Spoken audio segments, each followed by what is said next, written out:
everyone, and welcome to today's session. I think there's a few more people just coming in, so I'm just going to wait a minute before I start. How are we looking? Got 47 on with us at the moment. Brilliant. Well, thank you all for joining us today for the next hour. So my name's Sam. I'm a tissue viability nurse. I've been nursing 18 years now, 15 years as a tissue viability nurse. And I joined Coloplast 3 years ago as their tissue viability nurse advisor, and I cover the South region. And I am joined today by Charlie, who's going to be manning the chat. So if you have any questions as we go through the presentation, please pop them in the chat and Charlie can either answer them or we can do it at the end of the session. So just going to go over what we're covering today. So hopefully you're at the right session. So let's move my cursor if I can do that. So today we're going to be covering the core principles and practical simplified framework of assess, prepare, treat, and looking at how that's going to promote that wound healing. We're also going to be looking at where this has been put into practice and the evidence surrounding this that we've managed to capture from a 60 patient evaluation. Then the next part is going to be an interactive fun quiz. So we've got Ben, who's going to support us in that digital space. As you can see, my computer skills aren't that great. So we're going to, if you can just make sure you've got your phones near you, because you're going to have to scan a QR code that's going to launch the quiz. And like I say, it's a bit of fun. It's just to support our learning today through today's session. And it is a new aspect that we've not run before virtually. So fingers crossed everything goes as planned, but if it doesn't, we can manage that as well. And then we're going to end today's session looking at a real patient story. So I'm going to introduce you to Wendy and her journey utilising assess, prepare, treat. So this is the 3-step approach. So it is a 3 steps. So your step 1 is doing that really good holistic wound assessment. It's identifying what those treatment objectives are, and it's making sure that we look at that patient as a whole and not the hole in the patient.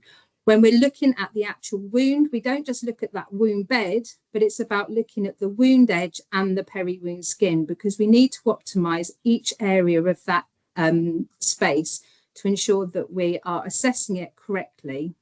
Step 2, which is looking at prepare. So removing those barriers to healing by doing really effective wound preparation to ensure that we're creating that optimum healing environment. Within Coloplast, we have a mechanical debridement pad called All Prep Pad, which we will talk through as we go through that step.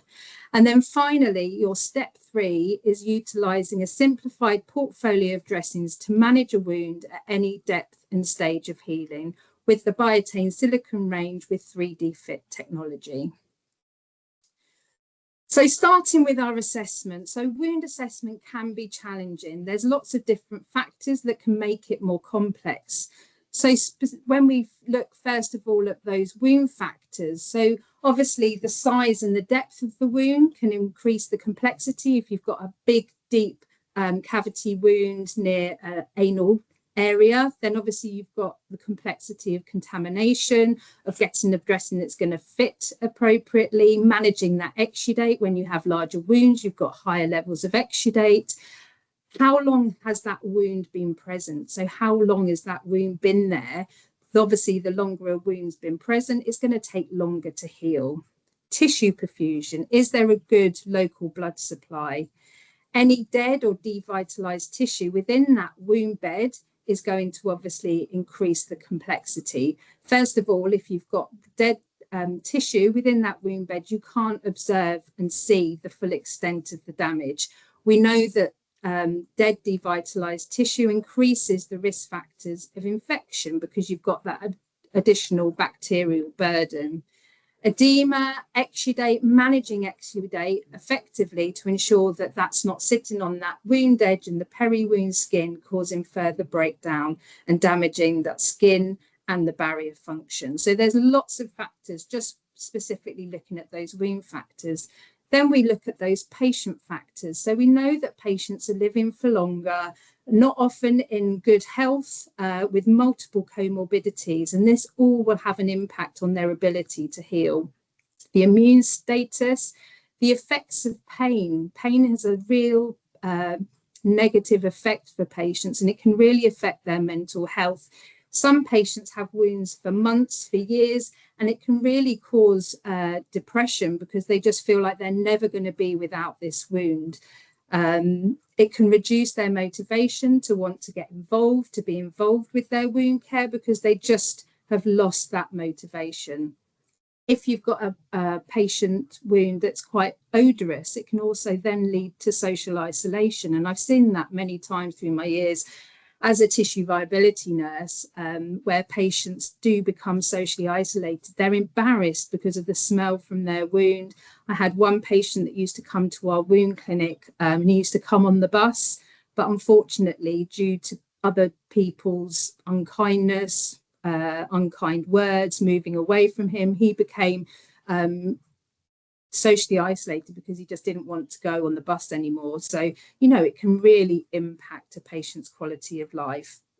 Poor compliance. So again, it's having that time and that trust with your patients to explain what treatment's required and what's going to give them the best outcome. But unfortunately, patients do sometimes decide to not take that best advice. And that can obviously add to that complexity of wound assessment and that inability to self-care.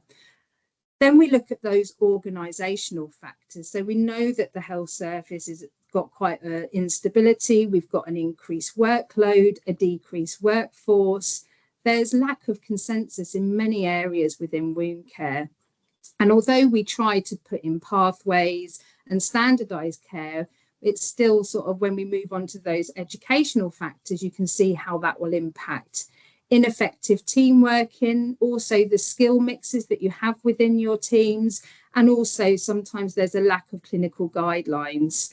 So those are your organisational factors. And then moving on to those educational factors. So luckily you're all here today and you're updating and getting some education around this simplified framework, but in lots of areas and places that I go to, they very rarely have exposure to update themselves to get those sort of educational updates. So then practice can end up being quite ritualistic, so you just sort of do what you've always done. But we know that we need to be evidence-based practitioners, so it's great coming on any education webinars or updates that you can get to.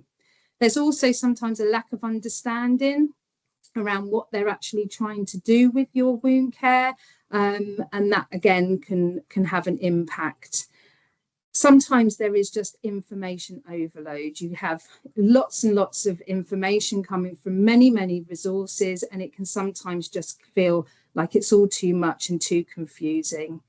Poor quality research, lack of critical appraisal skills, and inappropriate training and support. So you can see that this is just some of the factors which can make wound assessment challenging. So we need to simplify it and make it as accessible for everybody as possible.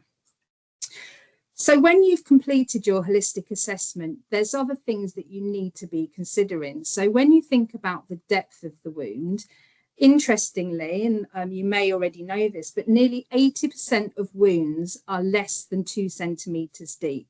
So often when we think of wounds, we often think of those wounds with the big, deep cavities, but actually 80% of wounds are less than 2 centimetres deep. So it's really important that we're managing the exudate effectively, because if we have gaps from that wound bed to the dressing, that exudate can pool. And with that exudate pooling, it can promote bacterial growth, therefore leading to a risk of infection. If you've got that exudate not being managed effectively, it can also leak onto the wound edge and the peri-wound skin. They can then become macerated. It could cause delayed wound healing, or the wound can continue to deteriorate and get larger. So it's really important that we're thinking about the depth of the wound, how we're going to manage it, and how we're going to effectively manage that exudate so it doesn't deteriorate the wound. So all wounds have gaps. And like I say, often when we think about gaps, we tend to straight away go to those really deep cavity wounds. But you can see there's multitude of different types of wounds here, and they've all got a gap. And if that's not managed effectively with a dressing that conforms down to 2 centimeters, then you are going to have this exudate pooling.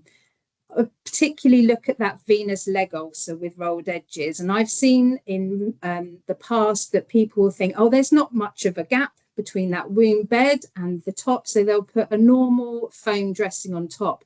And what will actually happen is you will get that exudate pooling unless you choose a foam dressing that's actually going to conform down to that wound bed and manage it effectively. You can see other types of wounds there. So you've got that wound with granulation tissue on a back. Again, you can see that surface has got lots of undulating areas, lots of areas where you need to make sure that your dressing is going to be in contact, ensuring that that exudate is managed effectively. Even with that superficial wound with sloughy tissue, there is going to be that undulating wound surface, and gaps and exudate pooling can occur. I love this quote. It's not what we put on a wound that heals it, it's what we take off. And this is all about that wound preparation. It's about ensuring that we're preparing our wounds as effectively as possible. We know that slough, non-viable tissue and biofilms can all delay that wound healing process. They increase the risk of infection. Like I say, those bacteria, those microbes can hide in that dead, devitalized tissue. They've got a good food source, they can proliferate, and the longer that it sits there, it increases that risk of infection. So effectively preparing our wounds and removing that dead, devitalized tissue as quickly as possible is going to speed up that healing trajectory. We know wounds heal from the base up, so we always need to make sure we're removing it till we see the full extent of damage, so that that new granulation can start from the base of the wound and come up. While we've got that dead devitalized tissue within that wound bed, again, we can't have a full assessment of that full wound. You often talk about the tip of the iceberg, and it's not until you've removed it all that you know the full extent, whether that damage is right down to those underlying structures, if there's any tunneling, undermining. So we need to make sure that we're doing this wound preparation, debridement as effectively and as quickly as possible. It should be routine and regular. The more frequent the debridement sessions, the better the healing. And because the longer that a patient has a wound, I'm going back to it, it decreases that patient's quality of life. And that's really, you know, we all come into nursing because we want to help people, we want to improve their lives. And if we can do something in a simplified framework that's going to mean that their wounds heal quicker, we want to do that. It's just naturally what we come into nursing for. It also increases the clinical time. The longer the patient has the wound, the more of an impact it has on us as clinicians having to go and redo that dressing. And therefore, it also increases the cost to the NHS. Like we know, there's not an infinite pot of money, and we're all being asked to make cuts and improve budgets. So if we can heal wounds quicker, again, we're saving money. So the international best practice for the management of biofilms and infection, although it's recognised it's not a one-step solution, and you might need different treatment strategies, there are 3 simple steps, again, 3. Wound preparation, so cleansing and debriding to reduce the number of microorganisms by disrupting and removing some of those biofilms. Really, really important. So biofilms are formed, so the bacteria, the microbes, they produce this polysaccharide sugary coating, and they surround themselves in it to protect themselves. And if you're using, for example, a antimicrobial dressing and you're putting that on top, if you haven't disrupted and removed some of that biofilm, it just sits on top of that biofilm. So if you're going to be using an active agent, again, so important that you are removing and disrupting that biofilm.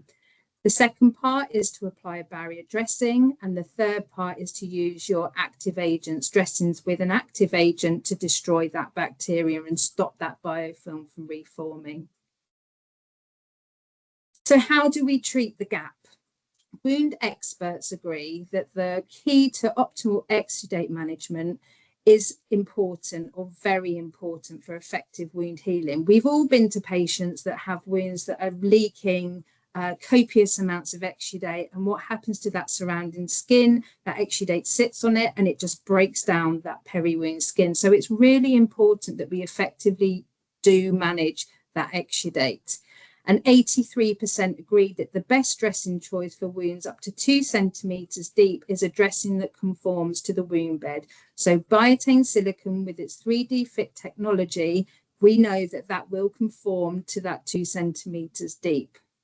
To manage the gap, it's important to use a dressing that absorbs vertically, conforms to the wound bed, and retains the exudate, so you know that it's not going to recontaminate. So, for example, if you're using the dressing under compression, that you know that it's not going to recontaminate into that wound bed.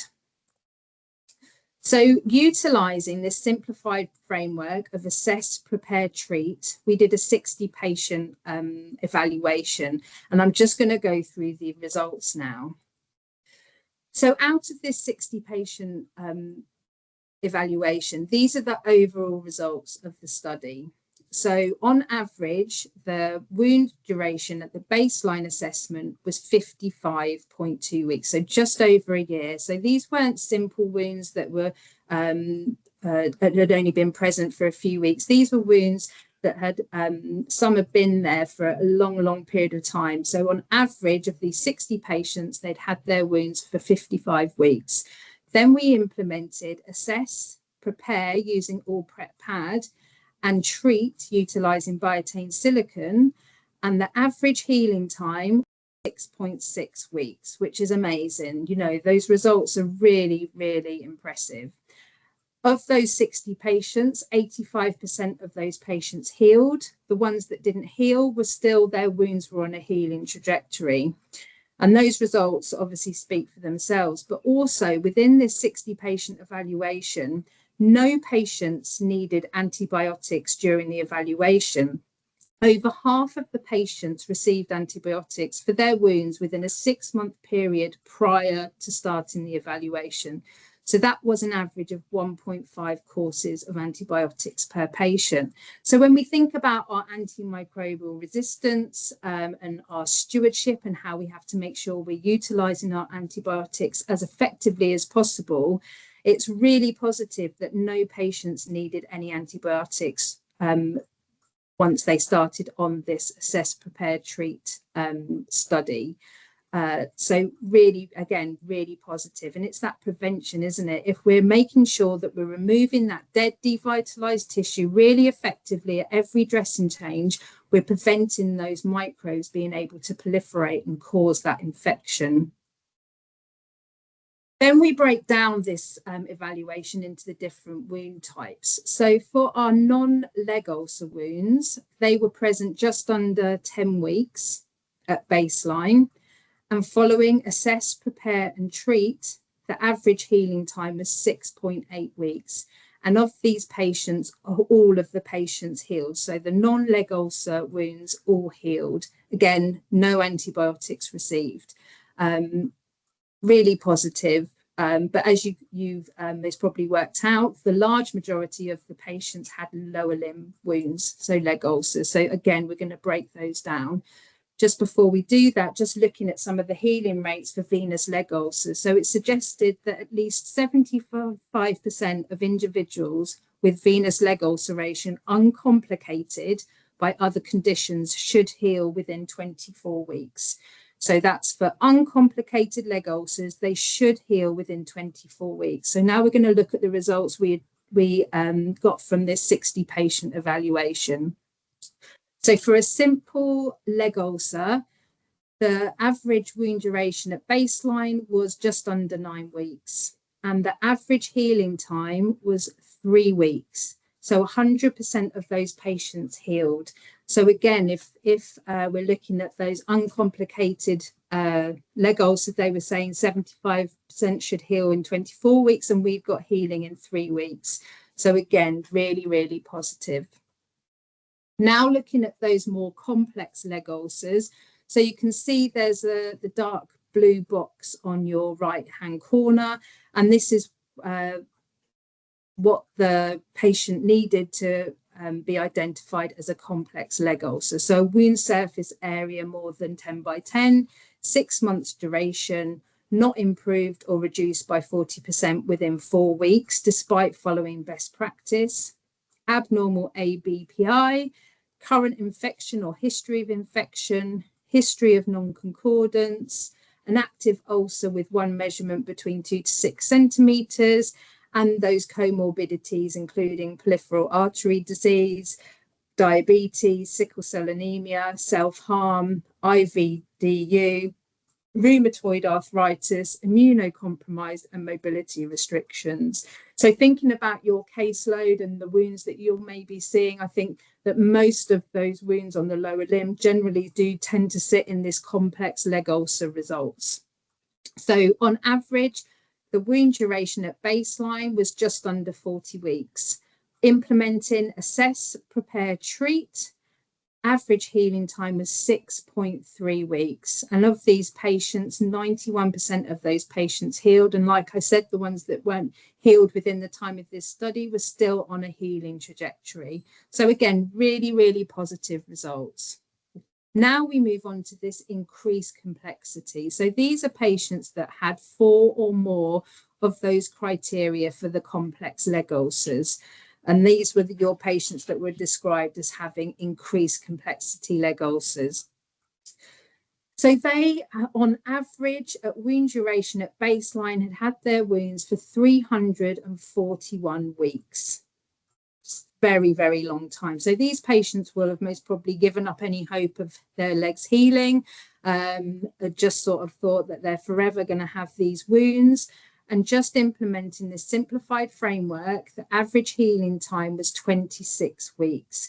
Of these patients, as you can imagine, if they've had these wounds for 6 years plus, they weren't, the one patient did heal in 26 weeks, but the other patients, their symptoms, their quality of life had improved. And again, they were on a much better healing trajectory following assess, prepare, treat. And for some of them, it was the first time they had had a sort of a glimpse of actually some healing happening with their wounds. So it's really positive. And you know, when we talked about that reduction in motivation, if they can actually visualize and see some improvement, it brings back some of that motivation, which is what we want to do for our patients. I'm just going to go through one of these patients that was in this increased complexity leg ulcer. So this is some photos of her wounds. So this was a 52-year-old female with a history of IV drug use and mental health problems, and she presented with multiple venous leg ulcers. The wound duration was of at least 7 years, but possibly there's documentation that potentially they could have been there for 16 years. She had quite a chaotic life, so obviously fell in and out of services throughout that time. She had a history of non-compliance and multiple wound management regimes. She didn't want to have an ABPI and subsequent compression therapy due to previous negative experiences, so she didn't go into compression. Prior to starting on the assessment, she'd had 32 wound swabs and 48 courses of antibiotics. And there was a huge implication to her quality of life. And actually, this lady was wearing 2 pairs of trousers because she was trying to hide the exudate and the odour that was coming from these leg ulcers. So a real impact on her quality of life. So for her, you can see at week 1, she was started with twice weekly appointments with the tissue viability specialist, and all prep pad and biotin alginate AG and biotin silicone was used. And you can see as we move along to week 3, week 6, you can start seeing that wound bed is starting to improve. By week 25, you can see there's lots of nice new granular tissue within that wound bed. And by week 39, again, you can see that improvement, the reduction in the margins, the wounds contracted, and you've got some nice epithelial tissue around the edge. And there's actually been a wound reduction of 70%. So for this lady, she also managed to participate in supported self-management. Because of the simplicity of the regime, she was able to do her wound preparation using the All Prep pad, and then able to apply her dressing with 3D Fit technology. So again, it's a simple dressing regime for her to participate in. And when we think about the impact on her quality of life, she no longer was wearing 2 pairs of trousers, because due to that reduction in the exudate and the odour, she was able to go into 1 pair of trousers. So for her, that was a real improvement and such an impact on her quality of life. So at this point, I'm going to stop sharing and I'm going to hand over to Ben to do the quiz with you. And then I will be back to share our patient story with Wendy. Hi everyone, I shall just take over the screen now. If Charlie and Sam, you can let me know when you see the screen. Yeah, it's there. Yeah, yep, it's there. Okay, fantastic. So what I'd like to ask you to do now is to just visit either kahoot.it and type in the game pin that's there, or to scan the QR code. Well done, Sandra, you're already there on the screen, and you'll get taken straight into this this particular screen. Superb. So I'll wait just a couple of seconds before we kick the quiz off.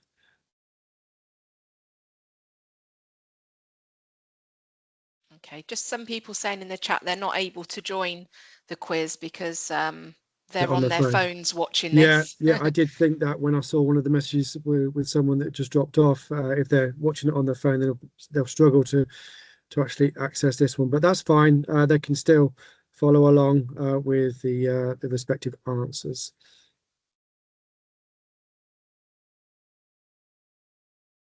Okay, a couple more seconds. It's 33 people joined. 35. There's about 100 people on the call, so if we can get to 40 or 50, that'd be fab.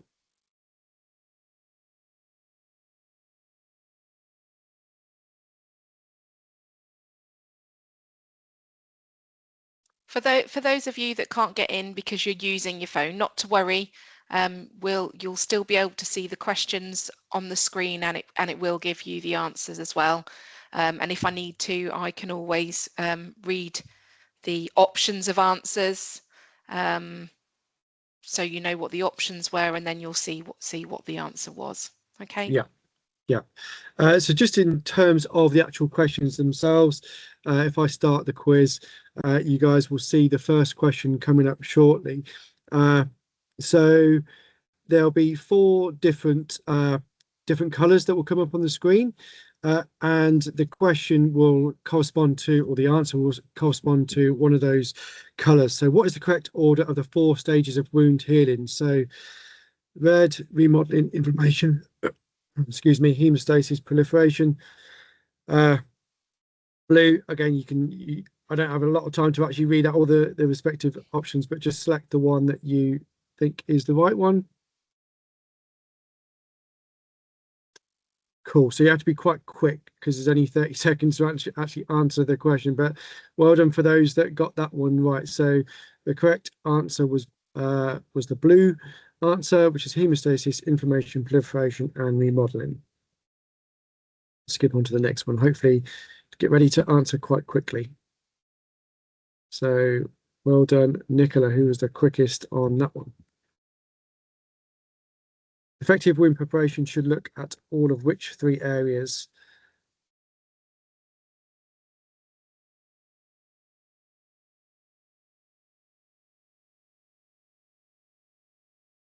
Seven seconds left. A lot more answers this time. Well done.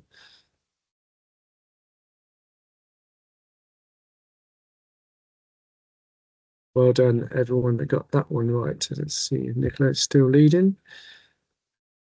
Yes, Well done, Nicola. Oh, Nicola, you're beating me. I know. Oh, she's beating Jan. She is. Super. Because I'm trying to keep an eye on the chat as well. That's my excuse. What happens if we do not get assessment correct?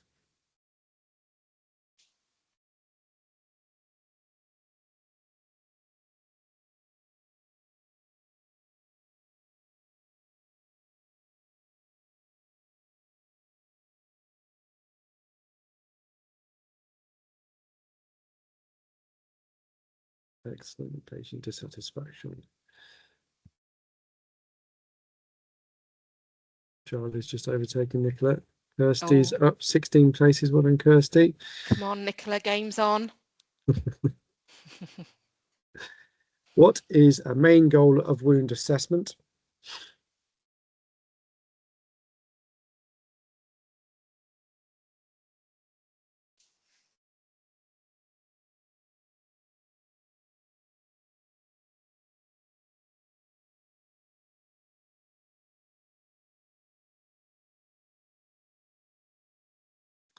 Yes, the red one, correct. Or treat the underlying cause. Oh, Nicola's back in the lead. People are getting the hang of this now. 9 participants, 3 answer streak. Triangular wound assessment is a framework looking at what areas?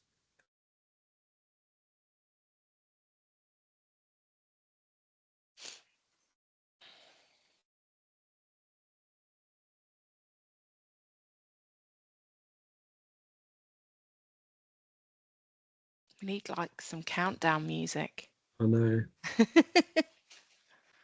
25, yes. Excellent. 25 right answers. Yeah, great. Oh, she's still keeping you. Nicola. There we go. Nicola's on fire. Come on, Dawn and Kat and Hannah. You're catching up. What is the primary purpose of using a recognised wound assessment tool?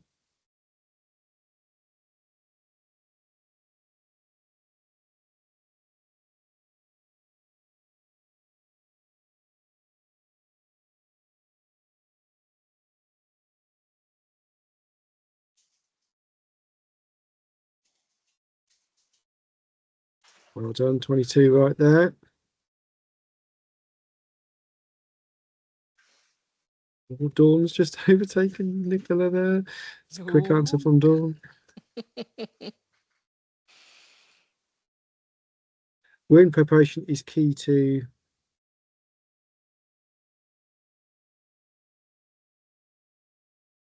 So for those on the phone, wound preparation is key to removing the barriers to healing and creating an optimum healing environment, allowing bacteria to proliferate, avoiding reassessment or replacing the need for an antimicrobial.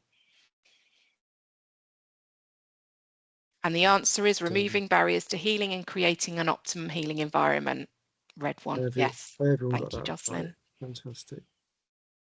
Oh, I'm on fire now, look, guys. And Hannah's just whizzed up to second. Look. Oh, come on, Nicola. Not far behind. Where can you find the best practice recommendation for using an all-put pad?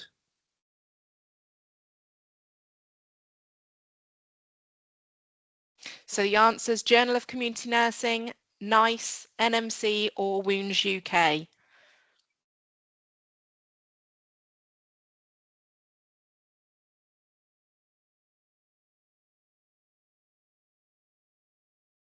It's actually Wounds UK. So it's Wounds UK.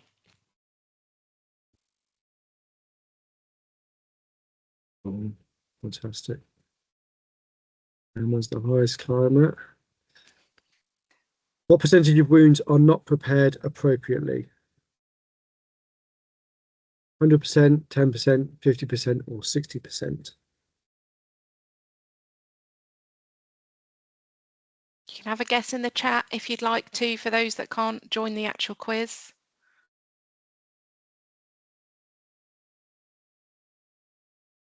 Yes, well done. 26 people have got that one right. Yep, 60%. Fantastic. Change the highest climate. How can wound preparation reduce the use of antimicrobials? It doesn't removes devitalized tissue, debris, and reduces bacteria and biofilm formation. It encourages the proliferation of bacteria, aiding wound healing, or wound preparation neutralizes bacteria.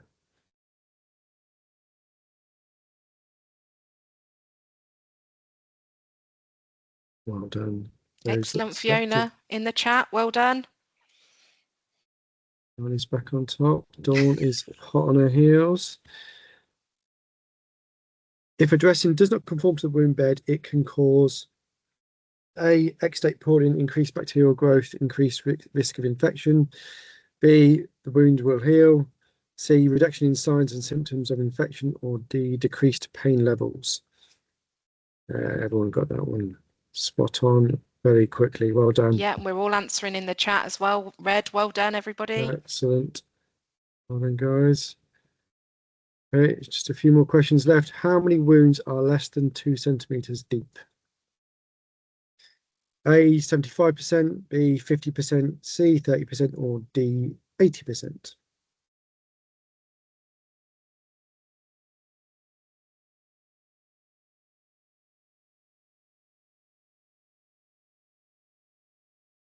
Done. 80%. Excellent. Some people joining in the chat as well. Well done. Brilliant. Naomi is making a comeback with 3-0 though. Well done, Naomi. The Coloplast 3-step approach consists of what steps? Hopefully we should all know this. Assess, stress, reassess, assess, prepare, treat, monitor, clean, dress, or review, prepare, heal.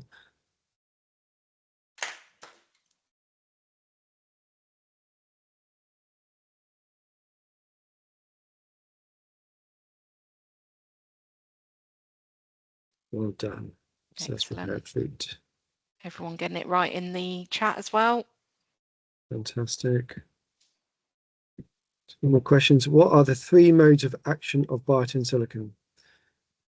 A, conforms it to 2 centimeters, absorbs vertically and retains 99.98% of bacteria.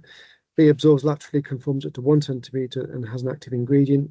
C, absorbs virtually, it conforms to the body and can be cut. D, has unique slits, 2-sided and ergonomically designed. Yes, well done for the 20 people that got that one right. Red. So it conforms up to 2 centimeters, it absorbs vertically, and it retains 99.98% of bacteria, which is what Sam was talking about, that it won't allow anything that is absorbed to go back into that wound bed, so it reduces that risk of recontamination. Super. Oh, Nicola's just overtaken Dawn again. Well done.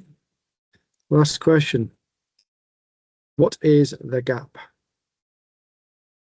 So is it the space between the train and the platform? Is it a clothing brand? Is it the dead space between dressing and the wound bed?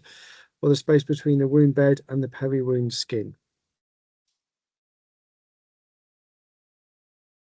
Now, there are multiple answers that could be correct here if we weren't talking about a wound. That's good. The space between the train and the platform, somebody put. I love that.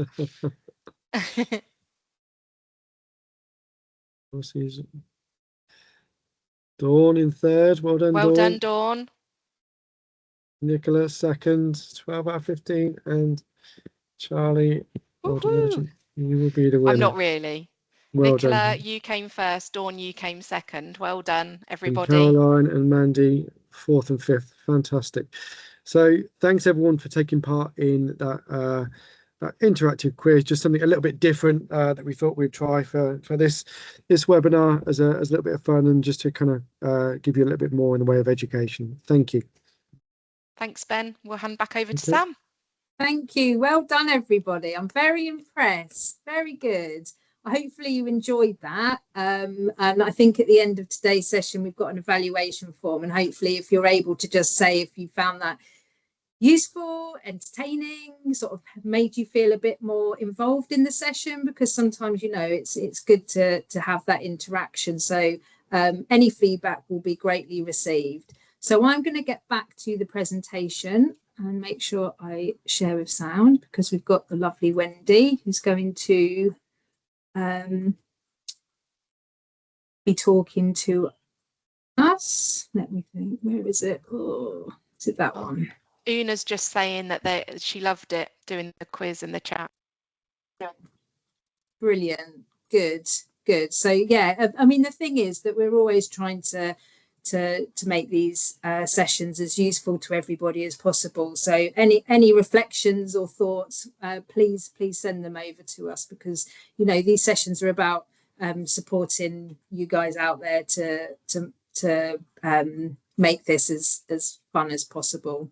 So going back to our presentation, so let me get this up, get all the bits right. See, imagine what would have happened if I was doing the Kahoots thing.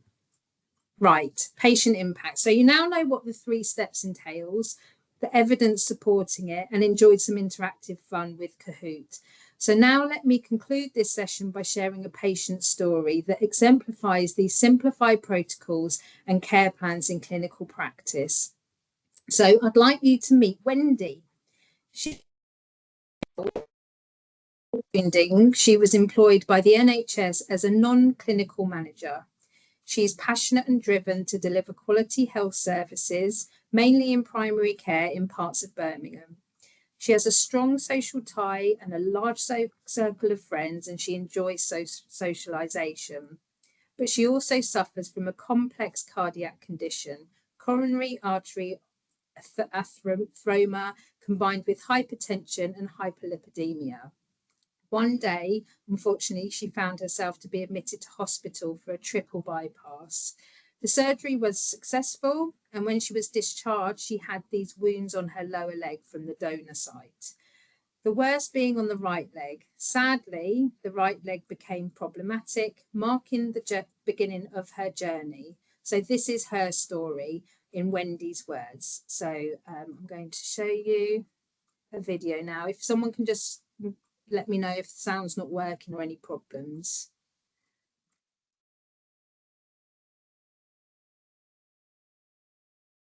And can you just tell me a little bit? Yeah, it's working, Sam. How the wound came about and whereabouts it was? Yeah, the wound came from after a triple heart bypass. Okay. And where was the wound that we treated? It was in both legs where the veins were removed. Okay. That were attached to the heart. So what happened for you to be referred to a wound care service to have your wounds looked at? What happened with those wounds? They were, both legs were really, really heavily infected, and I'd had 6 courses of antibiotics, and the antibiotics clearly weren't working, and I could gradually see the infection in the legs just going from absolute bad to worse. Okay. What were you worried about at that time? Were you worried about anything particular with those wounds in that infection? Yes, I was definitely concerned about sepsis. I was concerned about any major infection. I was nearly as far as being so concerned about amputation. The legs were in such a bad state at that time, and it just wasn't getting any better. There was no signs of improvement even after the 6 courses of antibiotics. So before you were referred to the wound clinic, what was the potential plan at that time to manage the wounds? Was your GP or nurse suggesting anything in particular? I had visited the surgery. They were really good because the local surgery, they had the GP practice. They were really good because they were prescribing the antibiotics. I was seen by a practice nurse. But unfortunately, for those of us who aren't aware, generally most practice nurses aren't trained to deal with severe wounds of this type. So it was probably at that point remain with the GP practice, be referred back into secondary care, or alternatively I would have had to go back through A&E. Okay. With your wound deteriorating and becoming infected, how did that impact your quality of life at the time?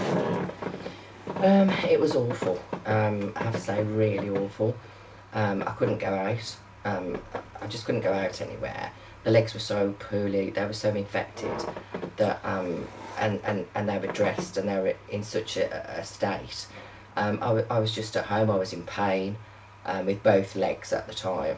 I was in a lot of pain, couldn't sleep at night. As I said earlier, I couldn't go out anywhere. It was awful, actually. It was awful. Did it impact any of your friends or family either? It did, but when I got involved with the tissue viability team, it probably had more of an impact on my partner then, because of having to drive me to and from appointments. But he's very supportive, so it did impact on them because they had to look after me.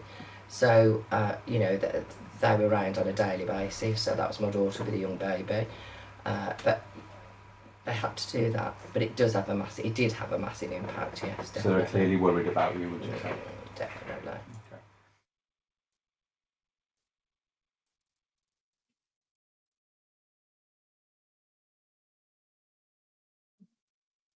So as you can see here, this is the initial assessment. So this is her right leg. So when Wendy presented at the clinic, the wound looked problematic, but not as complex as previous treatments received.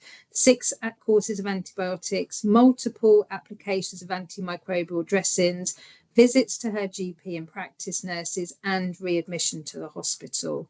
So with the right approach, we might have prevented her pain and restored her normal activities of daily living using a simplified approach. And that is precisely what we did. Employing the assess, prepare, treat pathway. From an etiology standpoint, we identified some impact and complications to the venous congestion, which necessitated the compression hosiery following completion of an ABPI and wound bed preparation using all prep pad.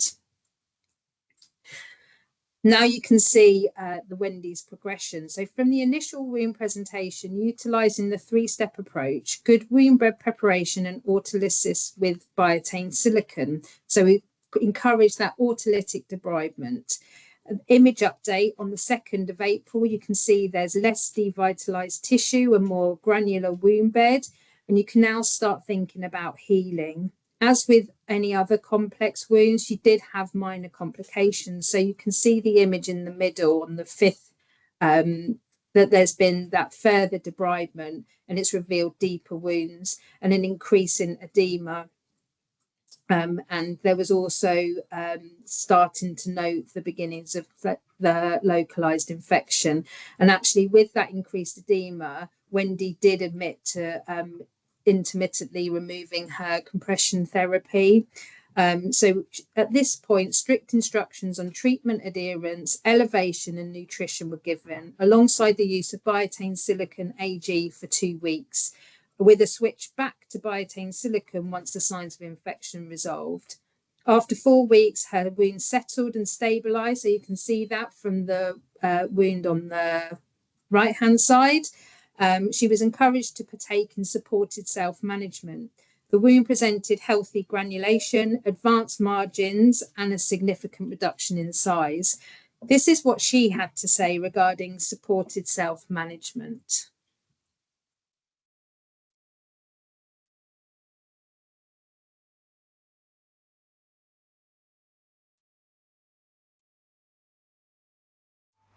Wendy, how did you feel when you were asked to self-manage your wound with support with the tissue viability nurse?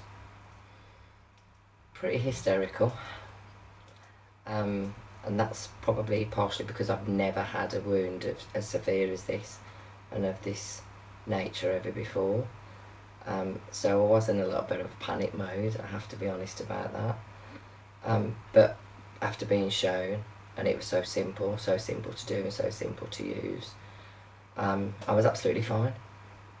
I'd recommend it if anybody was told to or asked to go away and do a bit of self-care and a bit of self-care management around their wounds with the 3-step approach, then absolutely just don't lack confidence, just go for it, just use it, just do it. It works. I did it, it was fine. If I did it, anybody can.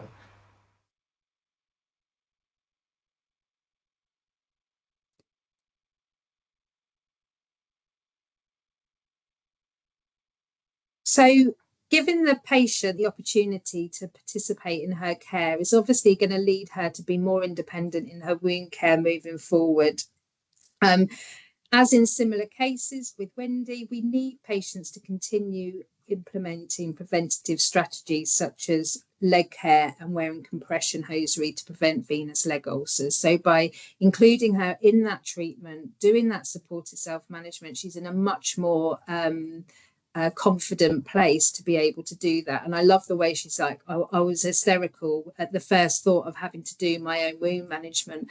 And I think as nurses, we're quite risk adverse at handing that care back to patients, but actually, you know, Wendy was confident, she was able to carry it out, and she even said, you know, if I can do it, anyone can do it. And I think sometimes we need to let go of those reins a bit and actually give some of that independence to our patients. So now we've got the image of the wound healed. So to summarize, she achieved healing in 16.6 weeks. While this may seem long, you can compare it to the Lindsay Leg Club, which has 12 weeks expected healing for simple leg ulcers, and the National Wound Care Strategy expected healing rates of 24 weeks for uncomplicated leg ulcers. So this is a remarkable outcome for Wendy. She avoided hospital admissions. She did not require any antibiotic usage. And this allowed her to return to her normal activities of daily living much sooner than if we had not intervened. So lastly, I've got one last video of the lovely Wendy, and here's what she had to say about her care journey and what the 3-step means to her.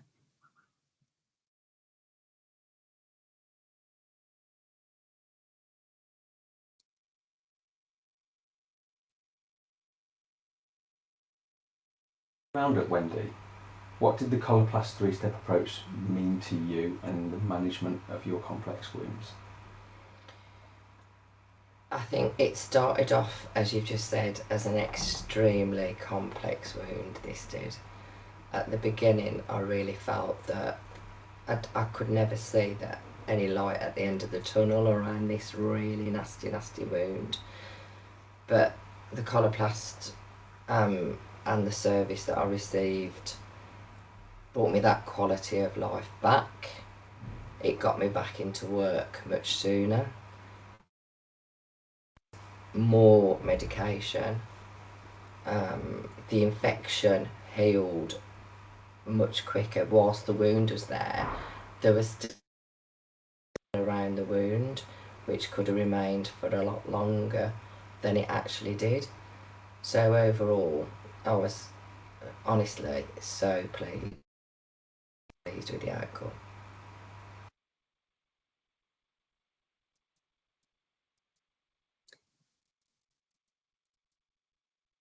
And this is just Wendy's wound journey. So you can see that first presentation on the 1st of March, the 2nd of April, where some of that necrotic tissue started to debride out, where we're using that really good, effective wound preparation. Then when we had that localized infection and that wound was obviously a lot deeper, again, talking about, you know, we need to see the full extent of the damage. And through doing that effective wound preparation, we were able to establish that. She had 2 weeks of biotin silicon AG to manage that localized infection. And then you can see on that final image of the healed wounds. And that was using all prep pad for the mechanical debridement to remove all that dead devitalized tissue and biofilm. And then biotin silicon AG for when there was those localized signs of infection, and then straight back into the biotin silicon with 3D fit technology to conform down to up to 2 centimeters to manage that exudate in a simplified dressing regime that she was also able to provide elements of supported self-management. So hopefully you've enjoyed listening to Wendy's story. I think, you know, hearing it from the patient's own words is much more impactful than me talking. So that ends up today's session. For any additional support with our products and services, please scan this QR code and someone will be in touch. And I think within that, is there an evaluation as part of that?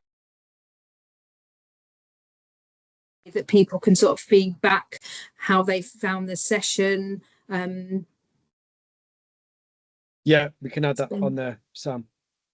Brilliant, thank you.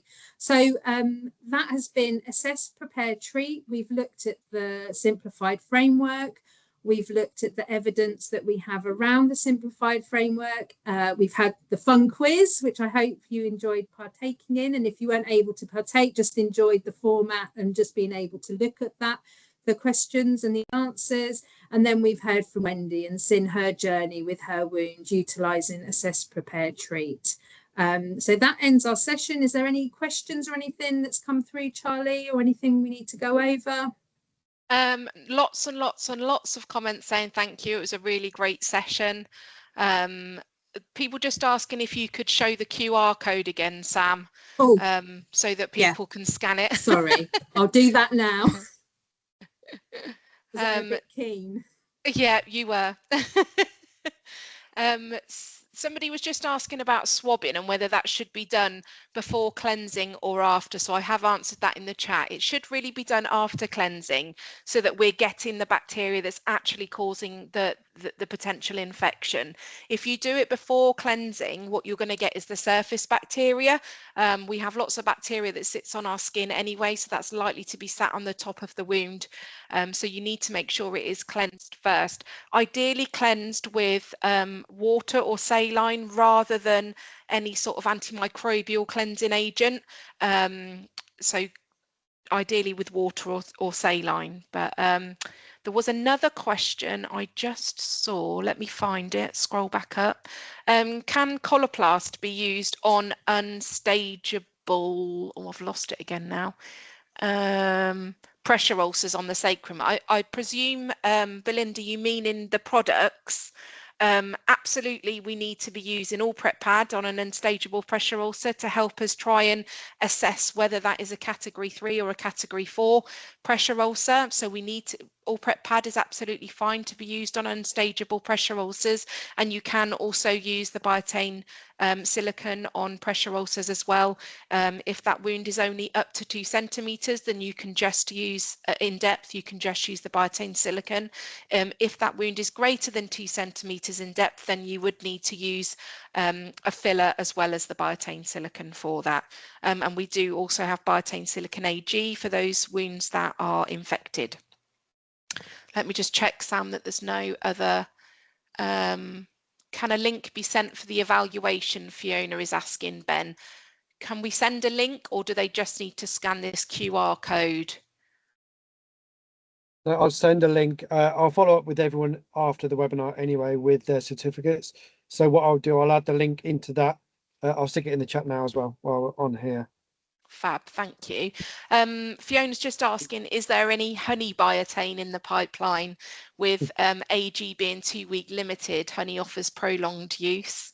No, I think the answer to that is no. We haven't, there's nothing in the pipeline for that at present, but we always feed back to our global colleagues around sort of shapes, sizes and things that people are asking for, so we can certainly feed that back, Fiona. Yeah, those of you that are on mobiles that can't scan the QR code yet, Ben's going to send out a link for you. You will all get sent a copy of the recording of this, and you will also get sent a certificate. It's not going to be immediately. There are 100 of you that are on the call, so just give us you know, 2-3 weeks to be able to get those sent out to you, but you will get a copy and you will get a certificate for attending today.